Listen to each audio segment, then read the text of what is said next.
सन 1885 के अंत से 1886 के मध्य तक श्री रामकृष्ण कोलकाता के काशीपुर में एक आश्रम में आकर रहना शुरू किया।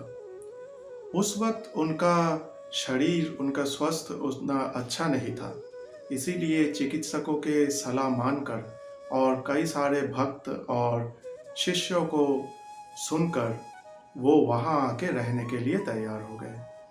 अब वहाँ रहते वक्त उनके शरीर में कई सुधार आ रहे थे, क्योंकि हवा बदल चुका था, क्योंकि पानी बदल चुका था, तो उनके शरीर में, उनके तबीयत में काफ़ी सुधार आ रहा था। अब वहाँ पर भी वो भक्तों से मिलते थे, शिष्यों से बातें करते थे, उन्हें उपदेश दिया करते थे। उन्हें देखने के लिए शहर से बहुत सारे लोग वहाँ पर आया करते थे, बहुत सारे भक्त उनके दर्शन के लिए आते थे, बहुत सारे शिष्य उनके उपदेश सुनने के लिए आते थे।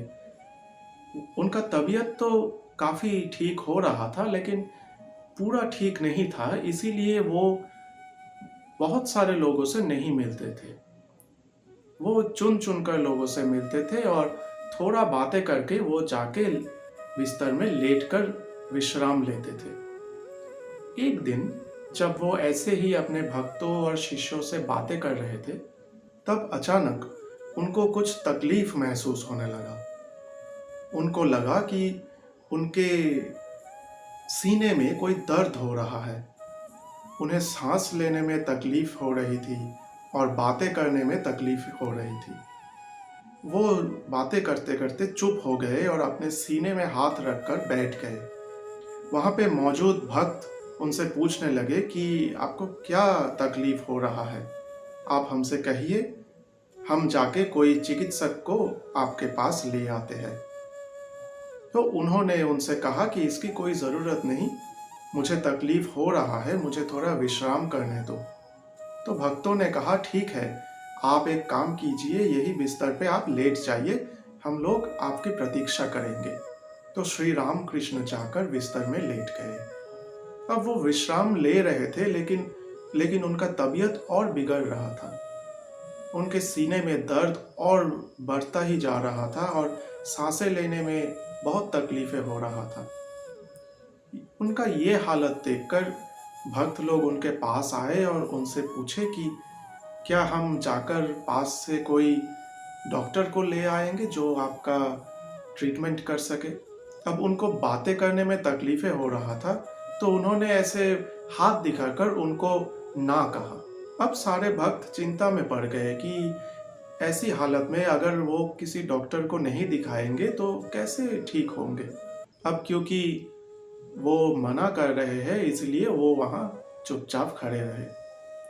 अब फिर से श्री रामकृष्ण ने उन्हें ऐसे इशारा करके अपने पास बुलाया।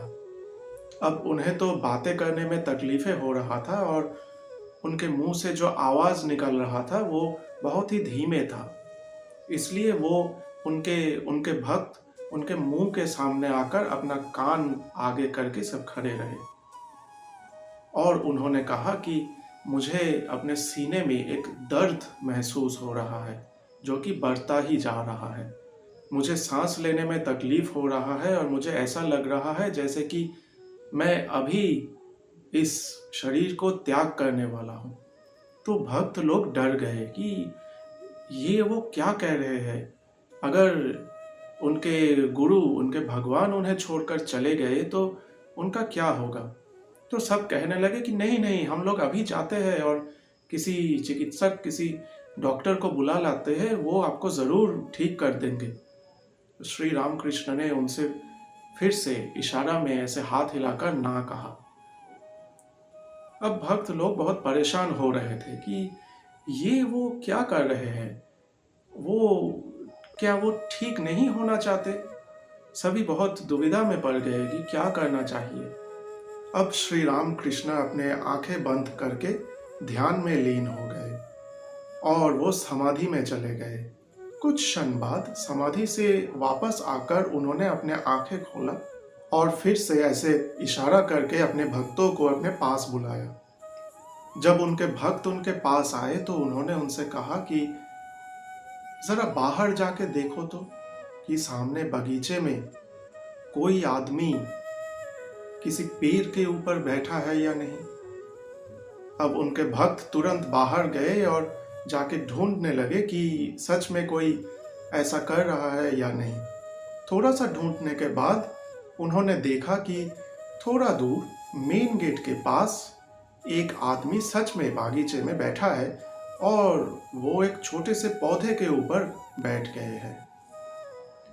वो वापस आए और श्री रामकृष्ण से कहे कि प्रभु, सच में आपने सही कहा, उधर गेट के पास एक आदमी बगीचे में एक पौधे के ऊपर बैठा है।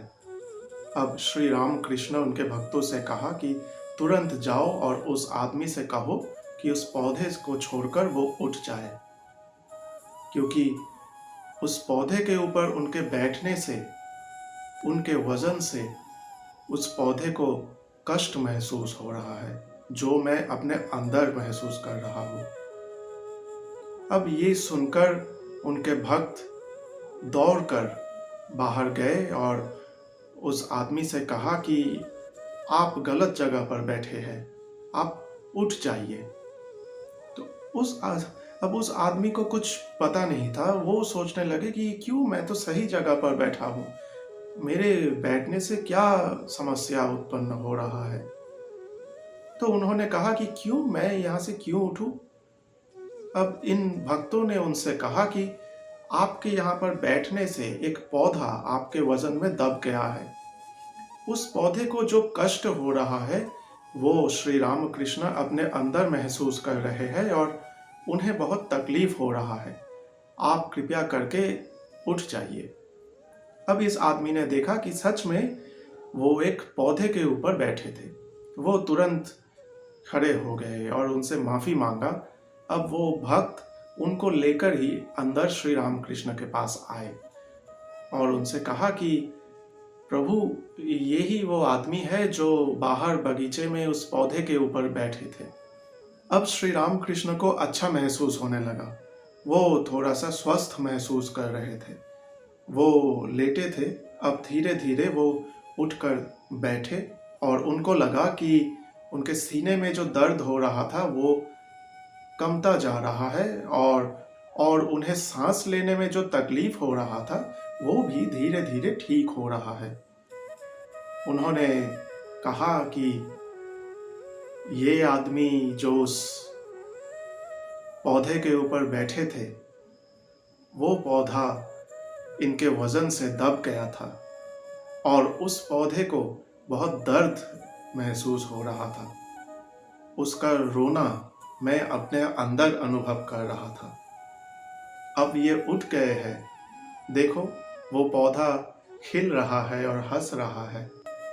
अब मुझे कोई समस्या नहीं है, अब मैं भी ठीक हो रहा हूँ। हम जब काफ़ी दिनों से पूरी निष्ठा और श्रद्धा के साथ हमारे साधना करते रहते हैं, तब एक समय ऐसा आता है कि हम अपने अंदर इतने गहरे पॉइंट तक पहुंच जाते हैं कि पूरा सृष्टि हम अपने अंदर अनुभव कर सकते हैं, पूरा सृष्टि हम अपने अंदर महसूस कर सकते हैं। श्री रामकृष्ण, माँ काली, माँ भवतारिणी के आशीर्वाद से और अपने साधना की बल से अपने अंदर उस गहराई तक पहुंच गए थे जब वो पूरा सृष्टि, पूरा संसार अपने अंदर अनुभव कर सकते थे, जैसे कि उस पौधे का दर्द वो अपने अंदर अनुभव कर रहे थे।